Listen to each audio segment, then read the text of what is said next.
ഇത് മഞ്ഞപ്ര മാസ് മോട്ടോഴ്സിനായിരുന്നു. നമ്മുടെ Honda unicorn വണ്ടി നമ്മളത് വർക്കിന് കയറ്റിയിട്ടുണ്ട്.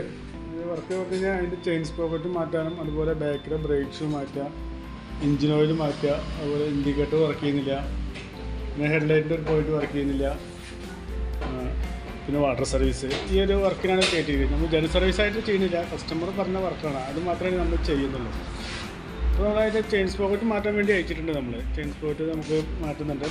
ചെയിനും അതുപോലെ ഈ ഒരു വലിയ സ്പ്രോക്കറ്റും ഈ ഒരു ചെറിയ സ്പ്രോക്കറ്റും അങ്ങനെ സെറ്റായിട്ട് വരും.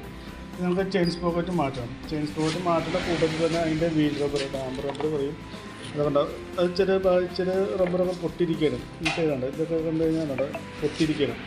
അപ്പോൾ ഈ 4 റബ്ബർ നമുക്കത് മാറ്റണം. പിന്നെ അതുപോലെ തന്നെ അതിൻ്റെ ബാക്കിലെ ബ്രേക്ക് ഷൂ മാറ്റാൻ വേണ്ടിയിട്ട് ബാക്കിലെ ബ്രേക്ക് ഷൂ നമ്മൾ മാറ്റാൻ വേണ്ടി വെച്ചിട്ടുണ്ട്. അതിൻ്റെ കിടക്കുന്നത് കമ്പനി ബ്രേക്ക് ഷൂ എന്നല്ല, ഒരു കുറഞ്ഞ ബ്രാൻഡാണ്, ഒരു ASK പറഞ്ഞിട്ടുള്ള ഒരു കുറഞ്ഞ ബ്രാൻഡിൻ്റെ ബ്രേക്ക് ഷൂ കിടക്കുന്നത്.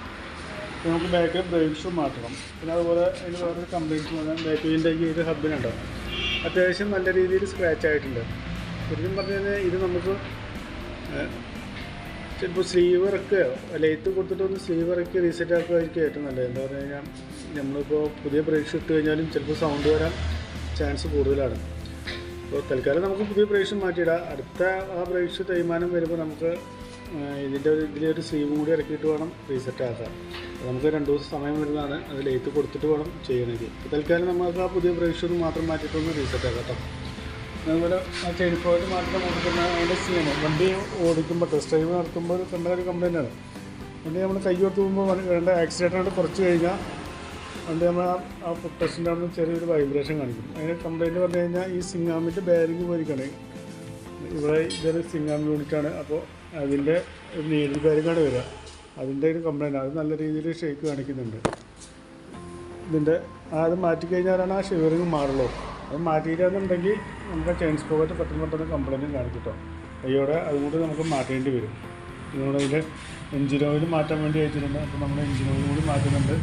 പിന്നെ അതുപോലെ എയർ ഫിൽറ്റർ മാറ്റാൻ പറഞ്ഞിട്ടുണ്ട്. അപ്പോൾ എയർ ഫിൽറ്റർ നമ്മൾ മാറ്റാൻ വേണ്ടി അയച്ചിട്ടുണ്ട്, എയർ ഫിൽറ്റർ മാറ്റുന്നുണ്ട്.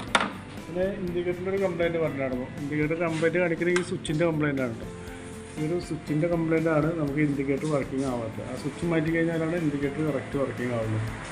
പിന്നെ അതുപോലെ ഹെഡ്ലൈറ്റിൻ്റെ ഒരു പോയിന്റ് വർക്ക് ചെയ്യുന്നില്ല. അപ്പോൾ ഒരു ബൾബിൻ്റെ കംപ്ലൈൻറ്റാണ്. അപ്പോൾ ബൾബും കൂടി മാറ്റേണ്ടി വരും.